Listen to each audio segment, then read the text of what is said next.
Cometh the hour, cometh the man.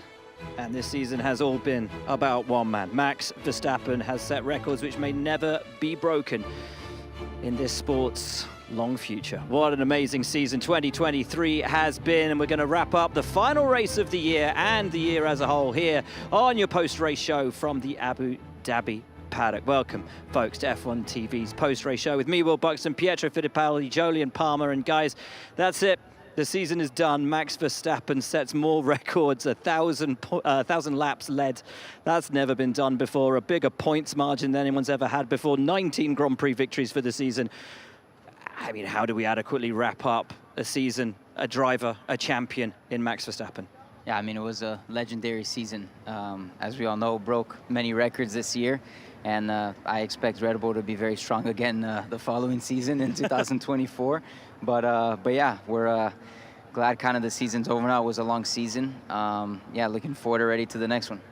We all saw this result coming today. I mean, Max was on pole. He's won here 3 years in a row. He disappeared. It was an easy win for him.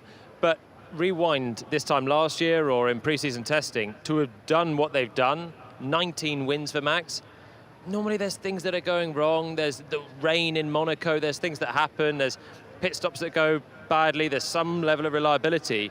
The fact that there hasn't been, it's just been relentless, this run. And it's been, I mean, Singapore aside, they were very unlucky in Singapore, by the way, but it's been perfection from Max and the team. And this is what we talk about in this sport, you know, and as I said in the intro, we look back sometimes on these era of dominance and say, you know, that really was amazing. We look back at Michael and Ferrari and say, that was a really special time in Formula One history. But at the time, I remember my first year in Formula One was 2002, and he won the title in June.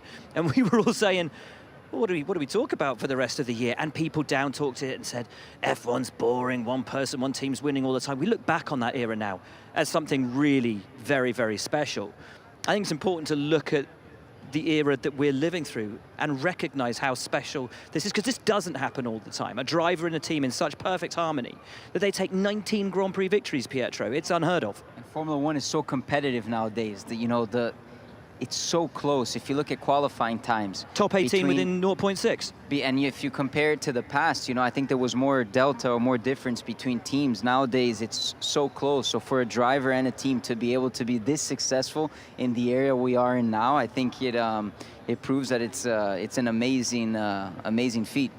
And Max really had today in the palm of his hand, didn't he, Jolyon? Controlling that first segment of the race, just leaving enough in hand, not letting Charles get close to him. And then when he put those hard tyres on, just ran away.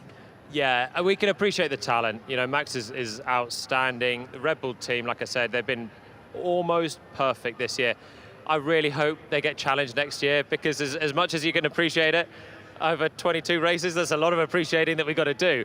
And I think the big thing is, drivers, they don't feel like they can take on Max. And hearing Charles at the end saying, yeah, but, you know, if I passed him at the start, then he would have only just got me back. And Lando's done the same this year. They don't feel like they can really fight with him.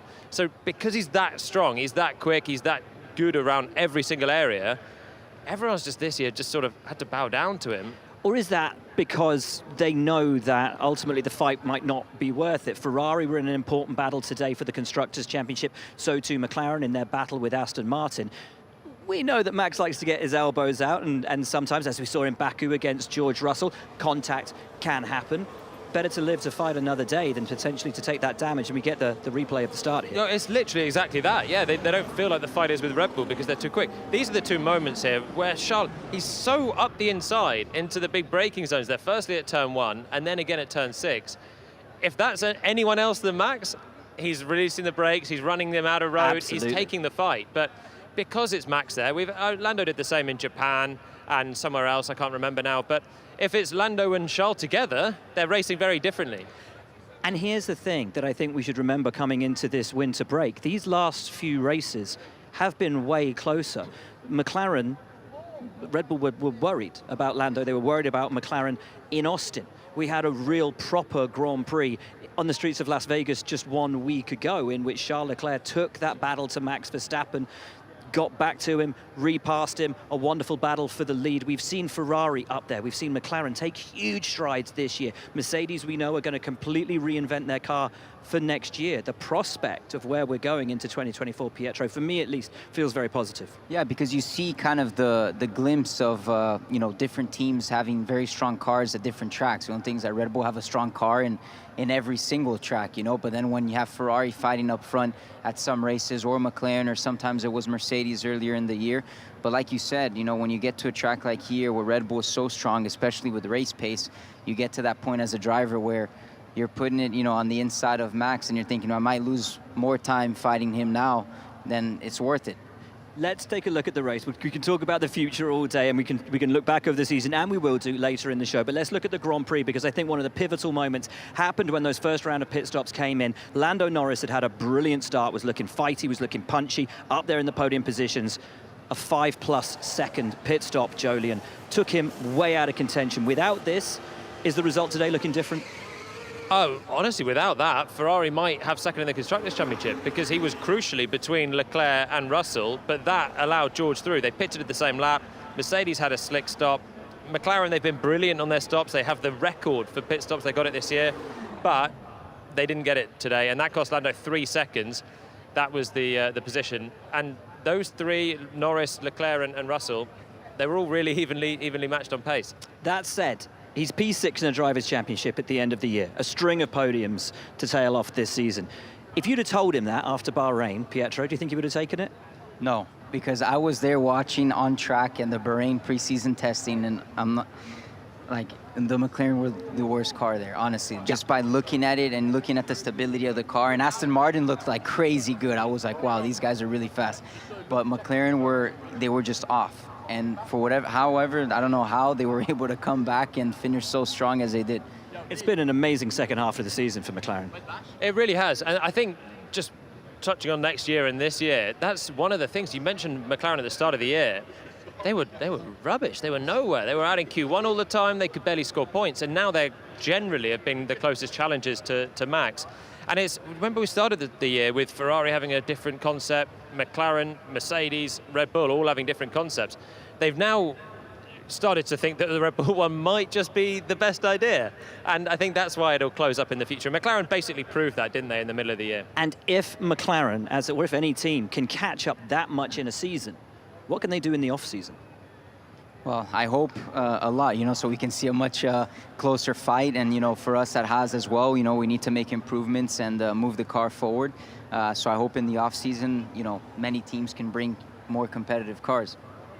Another team who had a brilliant mid-season resurgence, or late-season resurgence, was AlphaTauri, so nearly taking P7 in the Constructors' Championship. Yuki Tsunoda is here now. That was a great race, man, a great race. Come into the middle, come on right here. Yuki, what's the feeling right now? Is it a little disappointment on missing out on 7th in the Constructors' Championship, or actually just that elation to see how far this car came through the last half of the year? Mixed emotion, I would say. First thing I would say, thing in my mind probably will be the P7 missing Team 7 Team Championship. I think we gave it all everything, and we don't have any regrets. But yeah, still P7 was quite there. You know, like was kind of possible. Obviously, it was not easy, but yeah. But at the same time, I think without the team effort, you know, like looking back first half of the season, we didn't able to even think about leading the pack 1 point, couple of laps even. So that was good, and appreciate the team. It was a great run. Well done, Yuki. Hello, Lando. We're going to get to you in just a second. I just want to talk very quickly. You led the Grand Prix today, only the second Japanese driver in history to do so after Takuma Sato. How was that? Actually, I didn't know that, so I was too focused. I don't know, but feel great. I mean, like I said, I think we never thought about leading the pack. You know, looking back first half season. You know, so it shows that how much we progressed whole season, and really happy they deserve it, especially team. So yeah, great feeling. Shame I didn't actually recognize it, but actually maybe it was a good thing. You can watch it back and enjoy it now. Yeah. Lando, Yuki talked about the development that AlphaTauri have had this last half of the season. They've had a lot. You guys, though, from the start of the year to right now, Yeah. If we were standing here in Bahrain and we said you're going to be P6 in the Drivers' Championship, a ton of podiums, so much success. Red Bull thinking that you were the fastest team and the ones to beat in Austin, Texas. Would you have believed it? Would you have bought that? I don't know. Do I have the faith in the team? Absolutely. But for anyone to make such a big step like we've done this year is probably not expected from anyone. You know, Ferrari haven't done it, Mercedes haven't done it, Aston haven't done it. So for us to go from where we did to where we have now is amazing. I'm very proud of the whole team. AlphaTauri also produced a lot of upgrades. I think they're their 6th floor of the season this weekend. We were racing first couple of races in the season, yes. so I enjoyed it. Ahead in the end. This is mad. You guys started the season fighting each other at the back of the field, and you've ended the season fighting each other at the front of the field. We were quicker than them at the end. But no, they've done a good job. You know, they've progressed the car massively. Yuki's obviously done a very good job to help lead the team and develop, and that's an important job in Formula One. So they've done a good job, and I look forward to fighting them next year. I mean, I hope I don't fight anyone next year, but I look forward to the races. So we asked this question earlier. If McLaren can take this much of a step in season, what can they do off season? Yeah, I don't know. I can't predict. I can't predict the future, but it's been I can't talk after that. It's been a long year, man. It's been an amazing year. Like you said, for us to produce the upgrades we've had and for them to work as much as they have is quite an extraordinary. So I think we're on the right track. We've got the right people. We've got the right group and team. So I'm very happy. I'm very proud of everyone and excited to see what the winter holds. Obviously, just missed out on the podium today. It was in your grasp at the start. A couple of things went away. The pit stop, number 1. Yeah. Bit of frustration there? A little bit, yes. The pit stop, we obviously lost the position, and that was a track position which was important to maybe challenge the Ferrari. But it happens. We've had a lot of great pit stops this year. The team has done an amazing job. So I make mistakes. Every now and then we have that and pit stops too. So I can't fault them. We've had an amazing year. The mechanics have done an amazing job. So it happens sometimes. Did it cost us a little bit today? Potentially. But I'm so happy. You know, the main thing was for us to beat Aston in the constructors, and we did that, so job done. Yuki, we have to let you go. Quick one. What does the winter look like for you? What are you getting up to? I can't wait for Japanese food, first of all. And hot bath, I'll say. There's no any hot bath culture in Europe. I always showering every night, so that's the main thing, I'll say. And just rest. I can't wait for that. And but at the same time, also doing some training, prepare for next year as well. Love that. Enjoy the Japanese food. I'll take that from you. We'll let you go. Cheers, Oscar, can we get you in as well? Hello, Oscar Piastri. We've got the whole McLaren team. Lando's been telling us about the upgrades and the massive step forward for the team this year. But for you, as a rookie driver, you've completed your first season in Formula One. How happy are you with how you developed over the year? Pretty happy on the whole. Definitely some trickier moments. You know, the progression has definitely not been linear.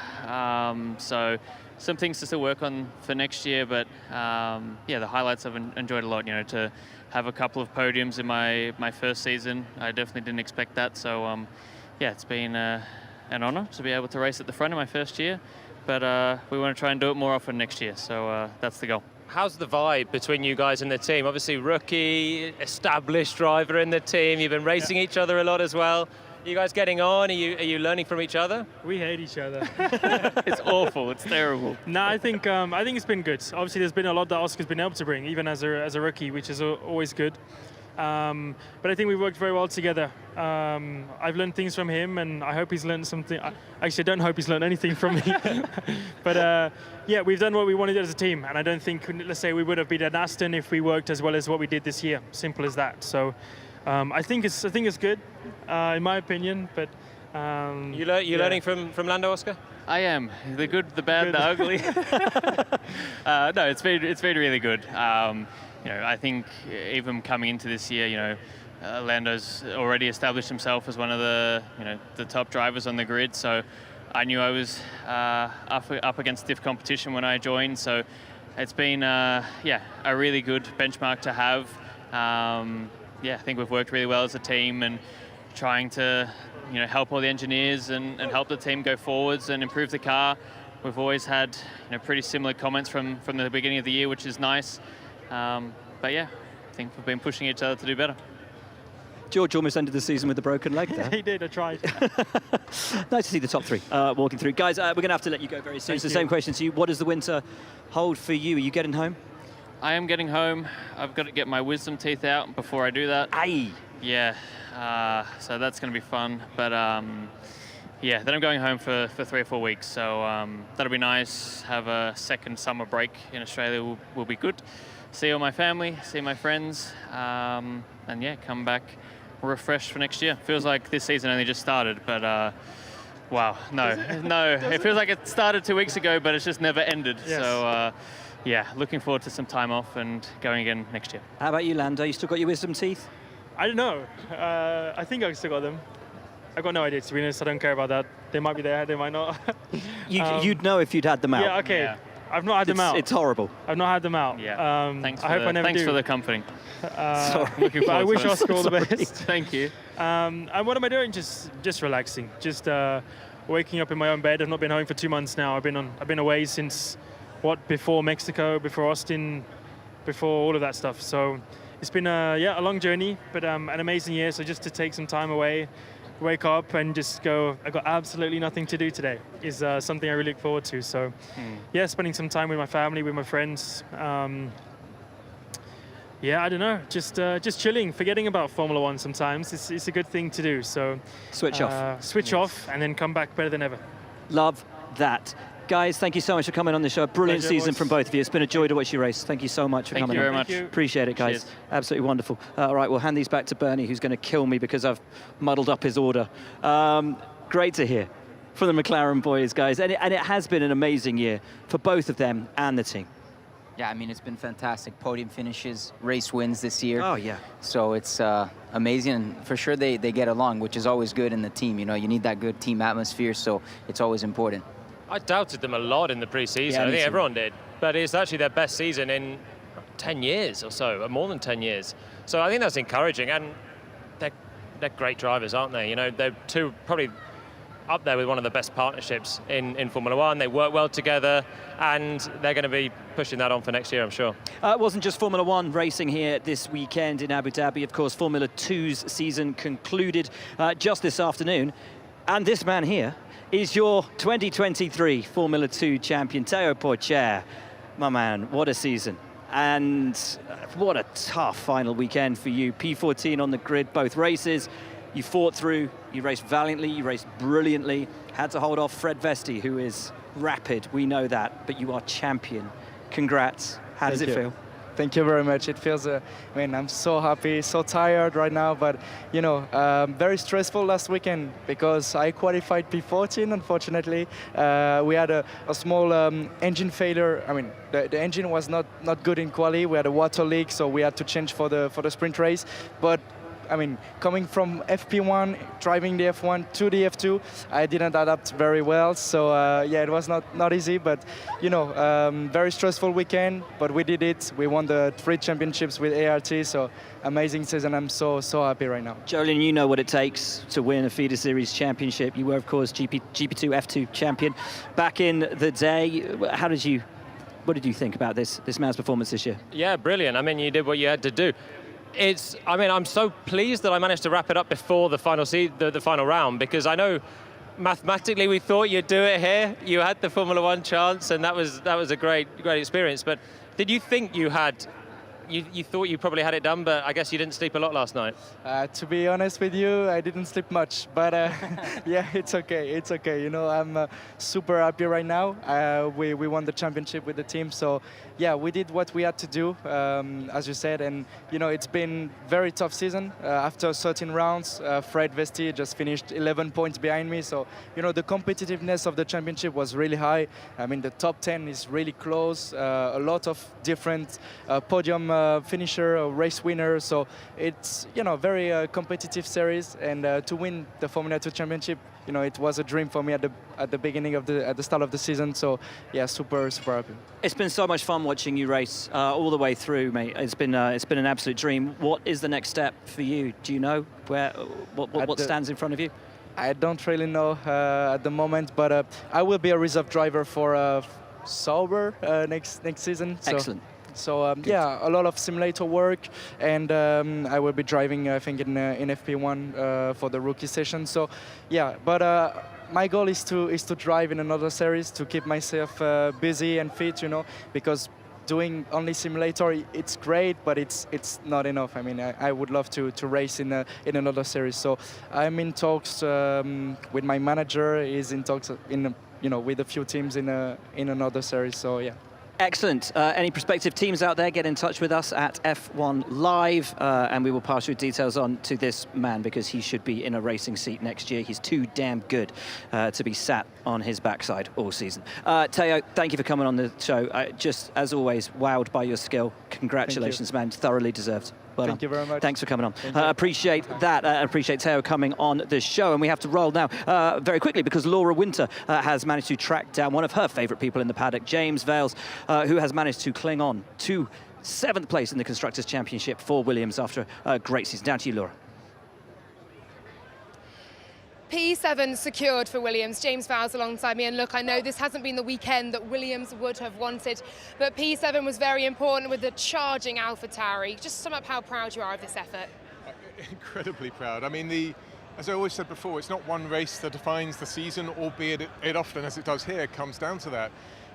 But I'm proud that we made decisions, aggressive decisions, to move on to next year and reinvest in next year and do our best to hold on to 7th. I always predicted it would be down to points, and it was. And at times swinging away from us, and at times coming back. AlphaTauri have done a great job at this second half of the year, and they were right up there. And there were moments where they could have been there, and some other moments where they started to drop off the tyres. So, of Williams, for a team that I think we haven't been 7th for many, many years, it creates the foundations of how I want us to move forward. And that for me is the important thing. And I think if you don't believe me, go down there and have a look at their faces to see what it means to them at the moment. And shows the work, the impact that you have had after just one season as well. Now, James, Logan Sargeant's seat is the one that is available heading into 2024. Here on F1 TV, we believe we heard some radio from you at the end to Logan, suggesting you're looking forward to working with him this winter, perhaps insinuating there are more winters to come. Does this mean we can confirm his seat now live exclusively on F1 TV, or am I getting ahead of myself? I'm afraid you're getting ahead of yourself, but whatever happens, Logan's been a part of our academy for many, many years, and he will always remain a part of our academy. He's still an excellently quick driver.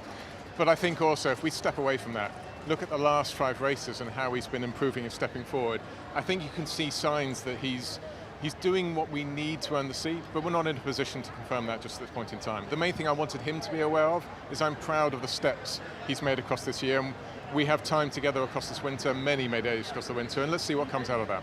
Well, thank you very much, James. It's been a pleasure to chat to you this season. Thanks for your time on F1 TV. Appreciate it. Congratulations, P7. Thank you.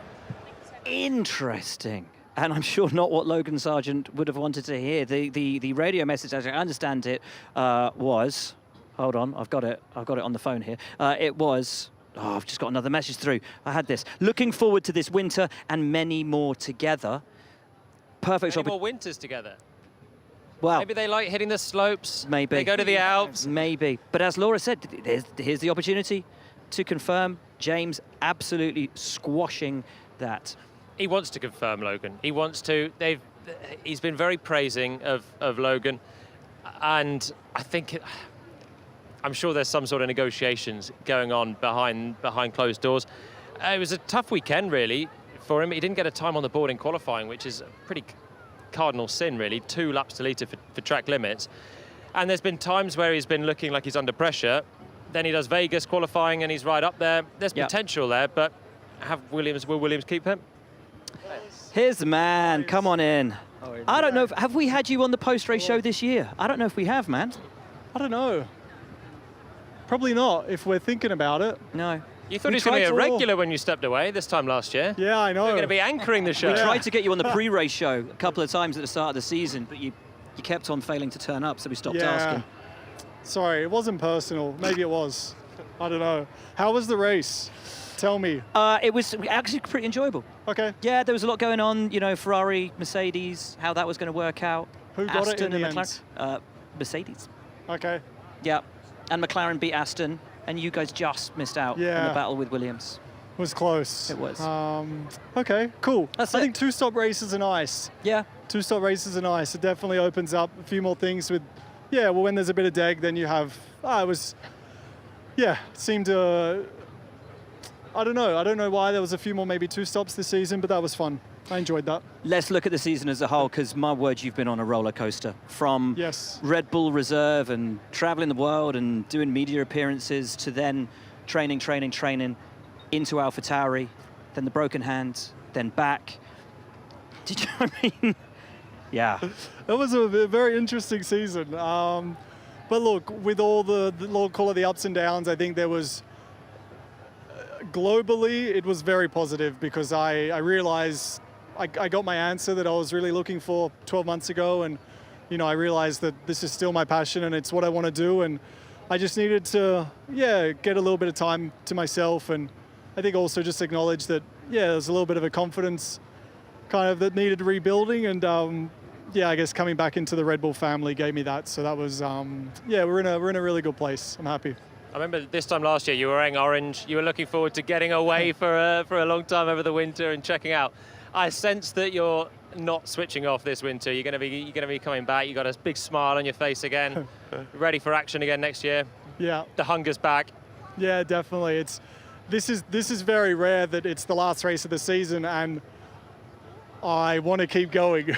Normally, obviously, there's a reason because I only did a few races, but normally this point of the year you're kind of done. You just want to have a break. But I mean, I'll have a very, very short break. But I think while the others are having their full break, I'm going to get back into the gym and just prepare next season. And as great as it was coming back, and I enjoyed it and so much, you still can't underestimate a pre-season and all of that. And even with Pierre, my engineer, he had 3 drivers this year. He's trying to figure out what we like, what we don't, how to set up the car. So.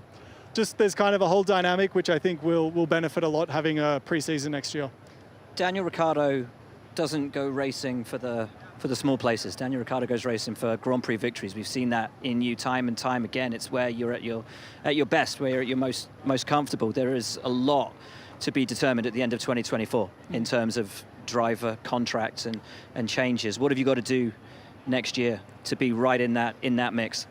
I've got to do Mexico. Just that's maybe that'll be my slogan. Just I got to do Mexico. That's I don't know how that sounds, but anyway. But obviously these results, these performances, obviously help. But they're the ones I like the most. So there's double incentive. But I'm aware. I think this year I realized there was certainly some things that I needed to kind of fix, and even. There's some things that I feel like I did well and I got back to a level I was happy with, but as I said, just in confidence and all of that, there's no denying sometimes it can dip and all of that, and I feel like I'm starting to build that up. Mexico was on a high, so just try to keep finding that those levels again, and I think I'll be okay. The most important thing though, man, is you've got that joy back, that happiness. You're back to being you, and. Just personally for you, mate, I'm really, really happy for that. So thank you, mate. Have a good winter, buddy. Thanks for coming on the show. What are you doing now? Are you just getting back in the sim, back to the gym and hitting it for the whole winter? Pretty much. Yeah. I'm serious. I got some testing in a couple days, then straight after the tests fly to the UK to do a sim. Wow. And then we have an event in Japan, and then I'll get probably 2. Well, then it kind of takes us to mid-December, so I'll probably take mid-December to Christmas off, and then. I plan on getting in the gym day after Christmas, Boxing Day. Is it called Boxing Day? Yeah, Boxing Day. Around the world? Yeah. I'll be boxing on Boxing Day. Nice. Perfect That's stuff, the plan. So I don't want to take too much time off. Love it. Awesome. Thank you. Enjoy your break, Thanks, buddy. everyone. Appreciate Enjoy you coming Christmas. On. Love it, Thank man. you. Thank you, buddy. It is great to see a happy, smiling, bouncy, confident Daniel Ricciardo who's loving racing again. Guys, let's cover off Haas and Alfa Romeo. Not the season I know that Haas wanted. Pietro, that upgrade package just didn't seem to deliver what the team needed. Nico, yesterday after qualifying, saying, if I can do this in the old car, did we make the right step there? Yeah, that's a tough one. I mean, Nico's in the old car, Kevin's in the new package, and Nico was able to out-qualify Kevin on the old spec car, and qualifying, we've always been great. We always have a one-lap pace, but then we get to the race and we just don't have the pace, especially in dirty air. We suffer so much when there's turbulence. we struggle with the dirty air, and then you just, I mean, all the effort you put in qualifying, it ends up, you know, doesn't go for nothing at the end. You don't score points, so it's tough. I know the team is working really hard for next season, as they always are. Started months ago already, but you know, we need to finish, you know, ahead of where we're finishing right now. And Jolien, for Alfa Romeo, the knowledge within the team, they have to change their car concept. They are completely changing their car concept going into next year. It is tear it up, chuck it in the bin, start again. Yeah, they've also sort of fallen away as the year's gone on, haven't they? Ninth in the championship, weren't really playing for a lot today either. I think Haas and Alfa Romeo doing their thing, trying to have a good race, but they'll be looking forward to next year, I'm sure. They will indeed. Right, Mr. Dripping here to the right of us, to the left on your, no, to the right of your screen. Mr. Dripping, how are you, sir? It's great to see you. Very good, how are you? I'm very excited. It was amazing. This season was fantastic. It was brilliant. You're going to do some live art for us on the show, aren't you? Yes, I will, and I create in a very fast way. Probably I'm the fastest person that can draw something figurative the way I do, and I just use this spatula and I drip, and I want to create something really fun. There's no pressure, but there are a lot of fast people around here. A lot of what? A lot of fast people. I know, but that's I'm getting used to it. I'm getting used to it. Last year I did one for Sebastian Vettel as a farewell, and they gave me like 1 minute 48 to do the national anthem painting. So, yeah. Okay. How long are we giving Mr. Dripping? How long are we giving him? 4 minutes. You've got 4 minutes. Amazing. We're going to go and discuss Alpine. We'll keep one camera on you here. Okay. And we're going to chat Alpine. All right. 3, 2, 1, go. Right, Alpine. So, bit of a weird season for Alpine, like middling. Monaco was exceptional. Other than that, massive team management changes in the middle of the season, disappointing. The whole season disappointing, actually. They came into it thinking they were going to be fourth in the championship. They wanted to be closer to the top 3. Monaco, amazing. Gasly, I've been really impressed with Pierre. I think generally stepping into a team that Esteban's been more comfortable in for the last couple of years. His one-lap pace has been pretty good as the season's gone on. He got the podium also in Zandvoort. But by and large, the team ended up nowhere. And, well, I mean, from their aspirations, and I feel like they're treading water a little bit. No obvious direction right now. We came into the season and everybody was asking how would the relationship be between Ocon and Gasly, and it seemed okay for the majority of the year, but towards the end, particularly Vegas, particularly here, Gasly very unhappy with the way the strategy was playing out between himself and Ocon.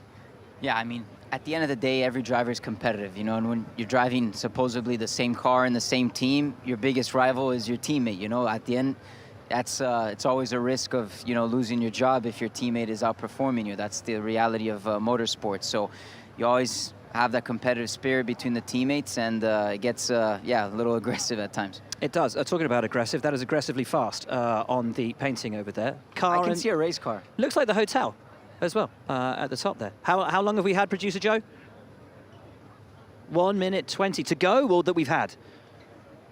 Oh, we've had. He's got time to spare. It's going to be a masterpiece coming up. It up. is, isn't it? I'm quite liking this. So Jolien can't keep his eyes off it. What's happening to it afterwards? Huh? I don't know what's happening to it afterwards. On your wall somewhere? It's being auctioned off. Oh, well, that's stuff. a better use. Like our trainers that we did in Austin. I still have to put them online. That's I've got your trainers, Will Hinch's trainers, and my trainers. collection. They're going online for the Grand Prix Trust, so you can get your hold of those at the end of the season. We'll do an auction of those online. Right, so that is Alpine. A lot of work to do over the winter for them, not just with the car, but also try and get that management structure figured out, because everybody at that team, certainly in a management position towards the end of the year, still in that kind of interim position, nobody secured in place. Yeah, that's the big question. It was interim promotions from within, and there's no head honcho. There's obviously come in to try and step them into a different direction, and I feel like they're just in the same place as they've been for a long time. They've got good resources at Enstone. I know that. I've obviously been there in my time. They've got great people that have been there for their whole life, pretty much, back at base. They can build a decent car, but can they do enough to move forward to the front? That's the bigger question. What do you think is missing compared to, you know, Mercedes, Ferrari, or Red Bull, for example? What do you think's missing to make that next step? That's a hard question, right? I mean, I think they're going to be asking that themselves. Yeah. But it's direction, investment, and fundamentally they need a better car. Remember this time last year, we had all that. Oscar was nearly driving for Alpine, then Fernando was nearly driving for Alpine, and then in the end it was Pierre that went there. There's a lot of things that I think their driver lineup now is solid, but there's a lot of things that haven't really gone their way over time, from sort of back office to actually just the fundamental car? He's got 45 seconds left, but I've got to be honest, I think he's... Are you finished? Time to... slow, final touches. Okay, final touches on here. 3 minutes. Oh, it's the hotel. It's the whole hotel. I love that. You just need to sign it, and then it's done. I love that. 20 seconds to sign it, and it's done. That's great. I'd have that in the... Actually, my wife's over there. She'd probably kill me if I... Can we put that in the... Would that go in the house? I think so. It's lovely. It fits well, no? It's beautiful. Yeah, that's really great. Love that. Absolutely beautiful. Thank you so much for coming on the show and doing that for us, man. We're going to be auctioning this off, I believe, later. Appreciate it. Thank you. Beautiful job. Thank you so much. And from Mr. Dripping, in his green shirt. You're doing your best job to try and pinch it, I am doing my best job to pinch it. In the house, what's the dimensions? Yeah, V wasn't sure. She wasn't. Got a room big enough to accommodate the large white? Well, I think living room. I think that's a centerpiece for dining room, living room. What colour are your walls? Grey. You need some color. Exactly. There's no colour on that. There's no colour on that. The green-shirted man to the green coloured team. That was the worst link of the season. There we go. Aston Martin, from second best at season start, as you said, standing trackside, pre-season testing, rapid, and a worry, a fear for every team in the sport, even Red Bull Racing. And they just dropped. From the midpoint of the season onwards, dropped. Yeah, because, you know, when you look at preseason testing, when you go visually see the cars and why they looked fast is because they what we call like a connected car. I mean, the car you're able to brake super late. They didn't really have any hesitations on turn in. The drivers had the confidence to turn in, get on power pretty hard, and they just looked like a complete package, like very connected car. And then they were strong, and then it got to a certain point where I don't know whether they just kind of stagnated and then other teams overtook them. But yeah, they just weren't as competitive as they were in the beginning. Jolien, stagnation certainly an element of this, but also they admitted they took a wrong direction with their upgrade package. How important has this season been for Aston Martin, who are still, obviously in their current guise, a young team, to have made that kind of a step forward, to be fighting at the front, competing for podiums, and actually the benefit of realizing going wrong? As Niki Lauda always says, you know, you learn as much from defeat as you do from victory. Did they almost need to be brought down a peg or two so that they can think, right, well, we've learned from that and we won't make that mistake again? I think they'd rather not be brought down the peg and they're just flying up and still getting the podiums. I think there's a concern really for Aston Martin, just because of the way they were so quick at the start. They had more resource than the top teams. They were 7th in the Constructors' Championship last year. More wind tunnel time, more CFD development was available to them, and yet they've managed to be fighting out for the minor places by and large. I know Fernando got the podium in Brazil, but that was a one-off. So I think there's a bigger question of, can they get back onto the right tracks, or are the likes of McLaren moving past them? And well, they obviously have at the moment, and they beat them in the championship. Can Aston Martin find the right way? Because their development took them down basically a dead end of upgrades. So they've got to find a new way to build the car. It was so impressive last year, but they've sort of undone a lot of that good work. But of course, they do now still have more development time than Mercedes, Red Bull, Ferrari. They already did, though. McLaren. They already did, and they couldn't use it. That's the problem. And it's the same for McLaren. They're in a great position, but because you have one big raft of developments, can you then, it's no guarantee that the next raft are going to take you up, and Aston Martin is the proof at this stage. Is the proof in point, yeah. Right, to the studio now, because there was a moment in the race where Fernando Alonso, who's done so much good this year, did something not so good. Alex Brundle. Yeah, we've seen great racecraft, haven't we, throughout the year? P4 in the championship for Fernando Alonso, a brilliant result for him. This one was right on the limit, though, I felt. Although I'm not really sure what you do about it now, because you'd have to wind so far back through history to stop the drivers doing this. Fernando Alonso trying to make Lewis Hamilton take the DRS detection point first and then receive the DRS himself to remain ahead in his Aston Martin. We're a long way before the braking zone here. That's right down here near the 50 board. Fernando Alonso already out of it. Lewis Hamilton mentioned this over the radio and was quite aggrieved, actually, that Fernando Alonso would brake so much earlier than he needed to. The interesting one for me here, what you always want to try and avoid, basically, in these single-seater race cars is that surface of the front tyre connecting with that surface of the rear tyre, because that's when these cars tend to go skywards. And I do wonder if they'll have a little bit of a look at it.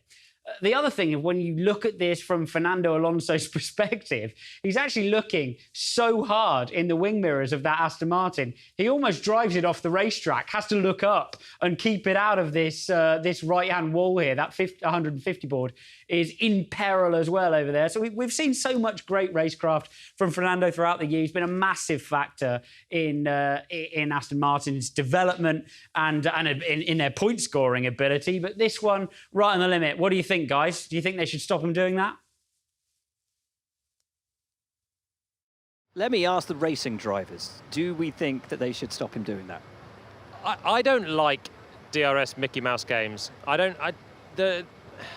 It's not right. It's not right to do a brake test, basically, and that's effectively what it is. I know the intention is not to cause a collision it's actually to cause Lewis to go round rather than he has to hit the brakes himself. But if you start saying that that's okay, you open the door for a monster accident. It's really high speed there, up towards 190 miles per hour into turn 5. When you're driving, you're not expecting the car just ahead of you to put on the brakes when no one ever brakes there at all. Yeah, I mean, you hit it right on the mark. It's when things that happen that are unexpected, that's when it gets dangerous, you know, because everybody's in a rhythm, everybody knows the brake points, and then when people start braking 50 meters earlier, like, whoa, that's when it catches you off guard and you get those big accidents. So need to nip that one in the bud. Were you surprised that it wasn't investigated further? I was surprised if Perez got a penalty that Fernando wouldn't have got a penalty, to be honest, for it. Because we see it before, you know, Charles and Max have had these sort of games, Max and Lewis in Jeddah, which was a controversial one as well. But if you're side by side, is not such a big issue. You can blend out of the throttle, you can do it in a tactical way, and it's not dangerous. Makes sense. It's when there's someone tucked in, you're following in the slipstream, you're tucked in, when they suddenly hit the brakes. So Fernando's probably knows he's going off the road to try and be effectively off the track to make it safer. But nonetheless, it's still not safe. It's still not a great thing to be doing, I don't think. Great, thank you for that insight. Lance Stroll, teammate, P10 today after a couple of really strong races. Lewis Hamilton, P9, really off, I think, a little bit this weekend. Had a tough race. Yeah, he did. Never really recovered too well. 11th on the grid, only up to 9th, made 9th on the end of the first lap as well. So hit the back of Pierre Gasly in a bit of a strange one, just a lapse of concentration, I think, for me, that one with Lewis. And he's just missed the performance fundamentally this weekend. Missed a lot of running on Friday, no FP1, no one got a lot of FP2, and so I don't think he's particularly recovered from that. And Pietro, a fun battle with Yuki Tsunoda on the last lap. Yuki holding his own, keeping a 7-time world champion behind him. We heard from Yuki earlier. A little word for Yuki Tsunoda on his season, because it's been tough. He's had 3 teammates in a tricky year. It's a tough season because every time you get a new teammate in your team, I mean, you always it's a new competition that you have to kind of show, who's the number one guy in the team, and he's done an amazing job, I think, and his progression as well in Formula One has been great. Today, I believe they were on the one-stop strategy, right? He led a few laps today. The only driver on the one-stop. The only driver today, and with the high deg on this track, the corners are so fast, you put so much energy in the tires that to do a one-stop strategy, it is very difficult and requires a good amount of management. So for him to be able to still, be the only guy doing that and finishing the points, it was a good effort. Dennis Fernando Alonso, P7, Piastri Norris 6th and 5th. We spoke to them earlier. P4, Sergio Perez. Let's talk quickly about that moment. You don't think he deserved a penalty? So I think it's a strange bit of driving, don't get me wrong, but I'm surprised that he got a penalty for it. He was up the inside. He doesn't turn in for an apex. He sort of turns in, then corrects, and then turns in again. But in the end, it's a bit of wheel-to-wheel contact. There was space for Lando on the outside of the road. I'm not saying it was a tremendous bit of driving from Checo, but I'm just surprised that it warranted a 5-second penalty. Lando kept the place. He didn't take a position like that. It was just a brush side by side, and he gained nothing, and it was all sort of okay. So when he's up the inside here, this isn't the best angle of it. From the other end, from the head-on angle, his car is almost straight. Lando's rotated. For me, that's racing, man. Rotated around. That's racing. That's side-by-side racing. That's putting elbows out. In my opinion, I like that type of racing. We'll take that. And the crucial thing is there's space for Lando on the outside. Lando didn't expect Checo to sort of correct and then go again. I think Checo's Is that what it playing was, games. just the correction in the middle of the corner? I think he has opened the steering and he's turned in again, but he's left space for Lando. Lando's not expected it, so he's turned in, and that's where the contact's happened. I think Checo is playing games here. He's trying to keep Lando on the tight line so he doesn't get repassed on the straight up to turn 9. I think it's a tactical move that ended up looking a little bit clumsy. I just don't think it warranted a 5-second penalty, when actually what was the outcome? A little bit of carbon fibre came off one of the cars and they both carried on in the same order as they were before. Seems harsh.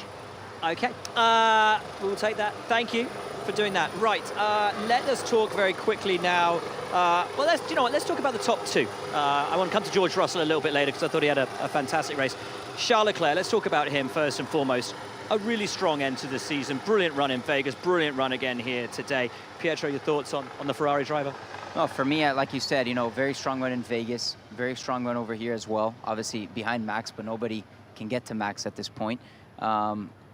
Very good to finish the season off this way, so hopefully a good momentum going on to 2024. We always say what the teams are going to bring, or develop throughout the off season, but this work on getting a better car, it's happening already in June, July of this season. So I think the teams know the direction they're going to go in and what they hope to get, in the car for next season. But for sure, it's great to finish off with a P2. And George Russell, very quick one on him, because I thought he had a great race today, really strong end to the year. Well, he effectively earned Mercedes second in the Constructors in the end with a really accomplished drive. Did what he had to do, managed to stay within 5 seconds of Checo. And when you see the gap between George and Lewis, I think you can appreciate that George has done a really good job to even be towards the front end in qualifying. So yeah, a quiet race, but very good from George. Lovely stuff. Pietro, we have to let you go. Thank you so much for everything this year, man. It's been wonderful. I think we're losing you next year, aren't we? Because you're actually leaving us for IndyCar full-time. Yeah, going full-time to IndyCar, but maybe not entirely. I might still be able to do something with Haas.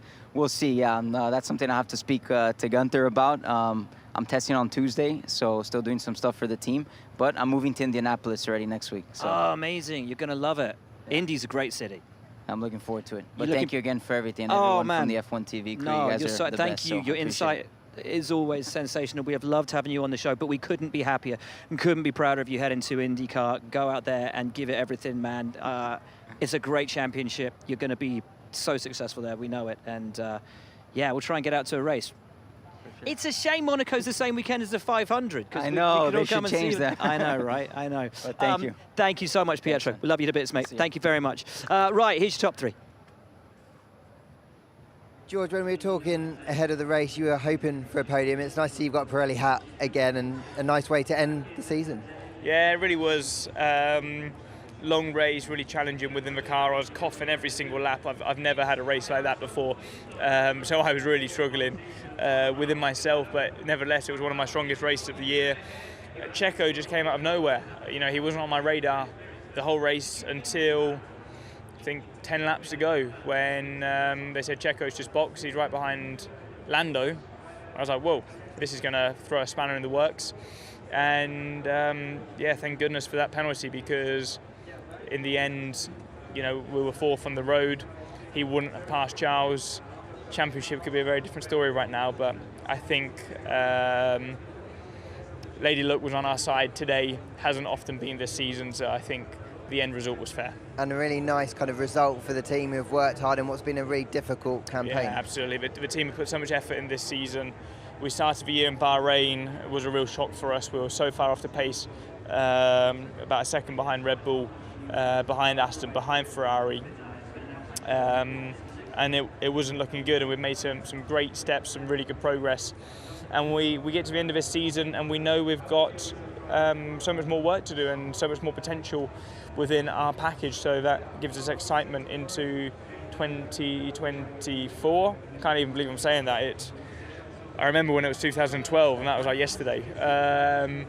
And that's exciting, so I'm confident we'll make a step.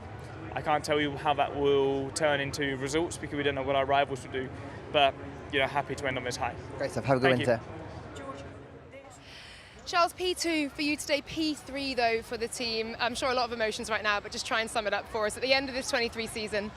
Yeah, well, on one hand, extremely happy about our end of the season, because we were on a positive slope. We kept improving. I think since Japan, since the upgrade, I feel much more at ease in the first part of the season. I wasn't at ease with the car and I didn't like the behavior of it. So that is the positive.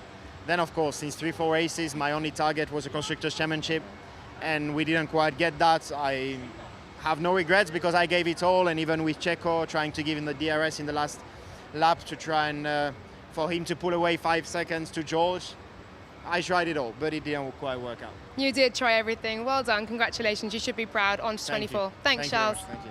Thank you so much. Max, what a great way to end an incredible season. Just sum up, firstly, just this race and how pleasing it was to, because I saw how happy you were to win this one. Yeah, I went into the race because not really knowing what to expect, because I didn't do a long run, a proper long run. So that first stint was a bit of just trying to feel what was possible. That's why I think in the beginning I was a little bit cautious to push too hard. And luckily at the end of that stint I could make a little bit of a gap, but it seemed like the tyres were quite fragile. I was hoping to do a one stop, but it just seemed a bit difficult.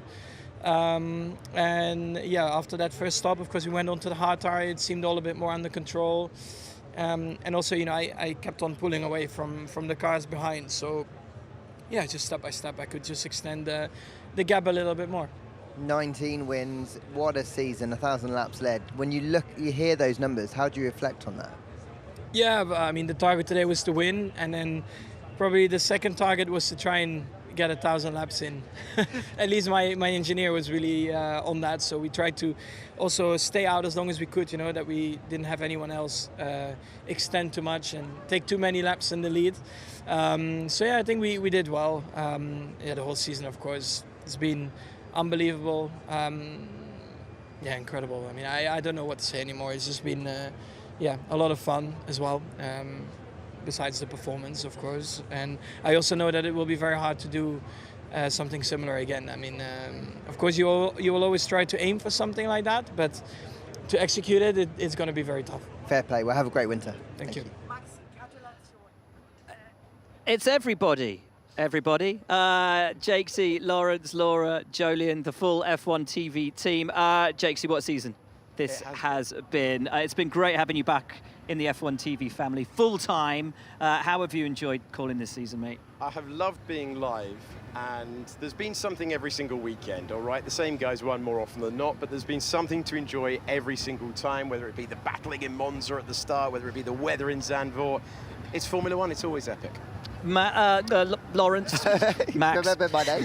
Yes. how do you, in that pen, how do you get something new out of Max every weekend? Because it's like, another win, Max. How do you draw that out of him? Well, that's very kind. I don't know how I managed to do it, to be honest. I think Max has been really good. Since he's been winning championships, he's really opened up a lot more. And he's kind of like Kimi in the way that if you don't ask him a stupid question, he kind of will give you a good answer unless he's had a terrible day. And there haven't been many of those this year. So I think we've just caught Max in a really golden period. And he was great today, again.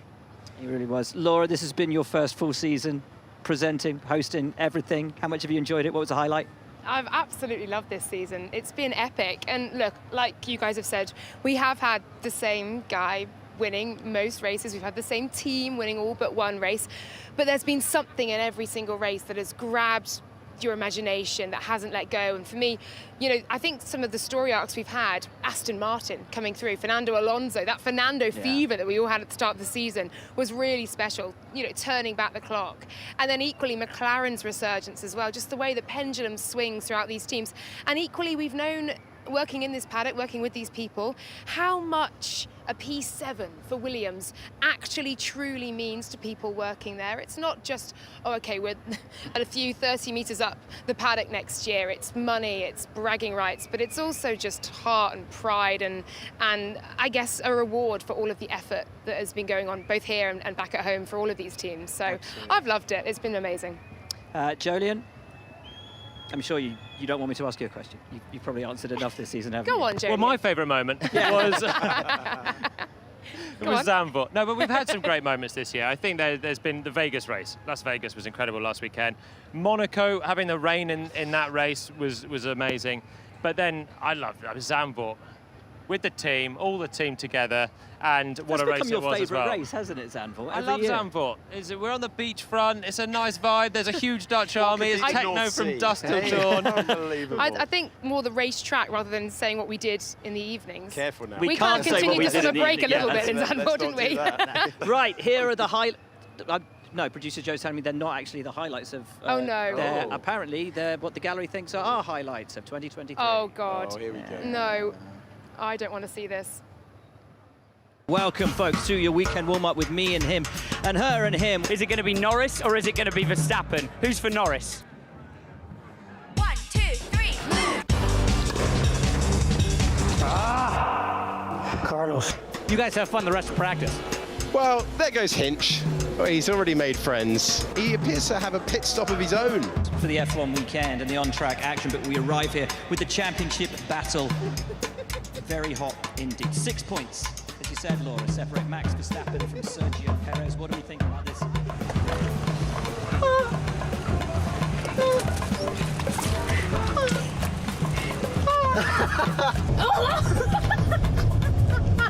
Given for somebody to allow them to actually start. Why don't we take...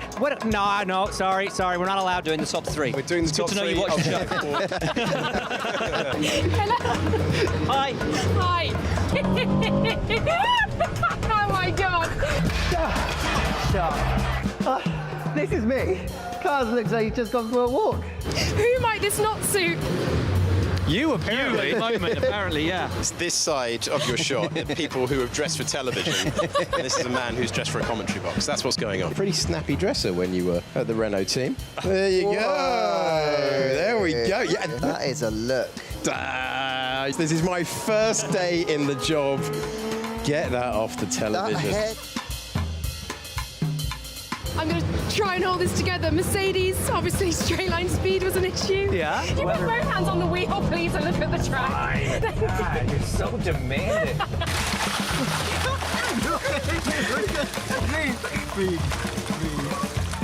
Well, guys, thanks for tuning in to F1 Live. Nice.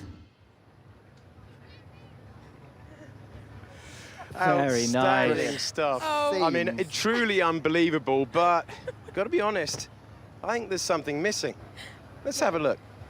No, what's happening? I think there's something else that we need to see. Ferrari And again after the end of here we the go. Oh, knew what was my coming here. A retirement with an engine-related issue. Carlos Sainz didn't find the podium either because Fernando Alonso managed to get there in an Aston Martin, which looks like it's backed up the thoughts from testing, and it could be a front-end contender. So much drama from him, plenty going on further back as well. So, for the first time in 2023, let's dive into the analysis. The look. It's the baby look steps, at the guys. end. It's baby the look at steps the with you. end. We actually timed that, didn't we, in Las Vegas?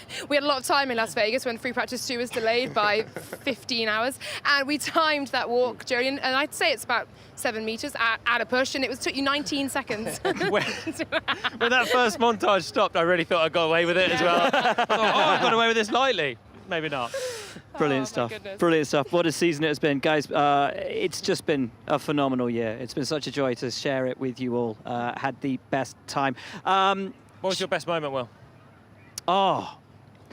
Well, the birth of my daughter was obviously the best moment of the year. That's fairly high up. It's pretty high up. If I didn't say that, I'd be in a lot of trouble. Race-wise, the Vegas race was such a thrill. I loved Zandvoort, loved Singapore. Yeah, you know what? It's just been great watching records broken and watching Max Verstappen just be absolutely unstoppable. These as I've said before, these moments are so rare in this sport that it's really worthwhile to grab a hold of them and appreciate them while we have them. And you know what, folks? There's 24 more opportunities to watch this next year here on F1 TV. So let's have a look at your schedule for 2024.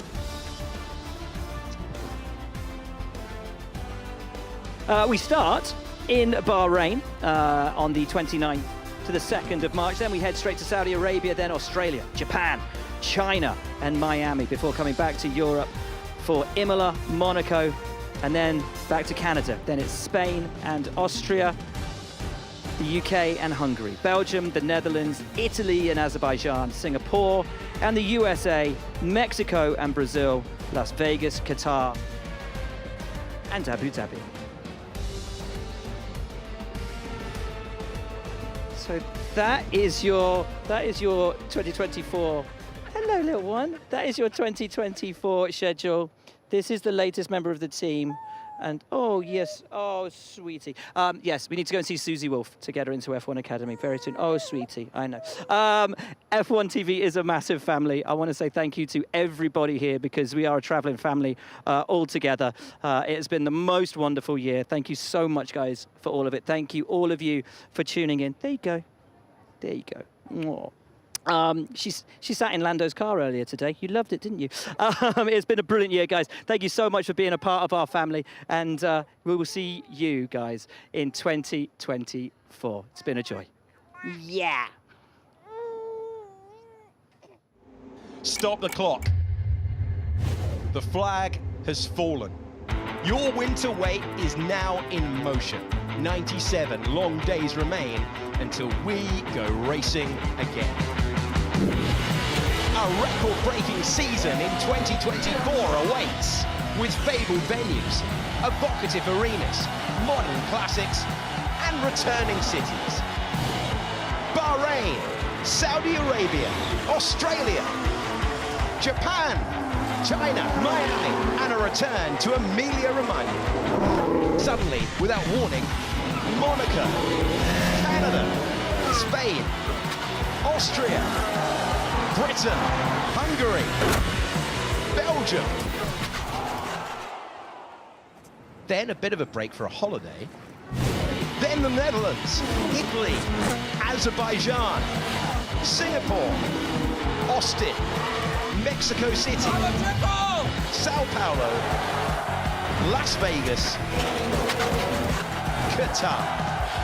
Then we're back here 24 brilliant races later. We will be with you every step of the way on F1 TV for the next chapter of the world's greatest sport.